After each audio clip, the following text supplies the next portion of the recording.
আমরা মনে করি এর চাইতে বেশি সংখ্যক আমাদের ছাত্র ভাইয়েরা খুনের শিকার হয়েছে। তাদেরকে রাস্তায় নির্বিচারে গুলি করে খুন করা হয়েছে। প্রকাশ্যে আপনারা দেখেছেন আমাদের ভাইদেরকে উপর থেকে হেলিকপ্টার দিয়ে গুলি করে হত্যা করা হচ্ছে।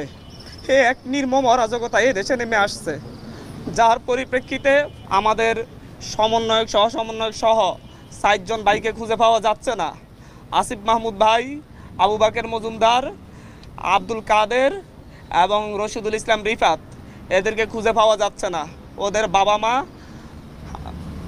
মর্গে তাদের সন্তানদের খোঁজ নিচ্ছেন, ডিবি অফিসে গিয়ে খোঁজ পাচ্ছেন না। এক থানা থেকে আরেক থানায় তাদেরকে ঘুরপাক খাওয়ানো হচ্ছে। এ কোন স্বাধীন সভ্য রাষ্ট্রে আমরা বসবাস করতেছি? আমরা এই জাতির কাছে প্রশ্ন রাখছি, আমরা প্রধানমন্ত্রীর কাছে প্রশ্ন রাখছি, ৭১ কি ৩০ লক্ষ শহীদেরা রক্ত দিয়ে আমাদেরকে এরকম একটা রাষ্ট্র উপহার দেওয়ার জন্য রক্ত দিয়েছিলেন?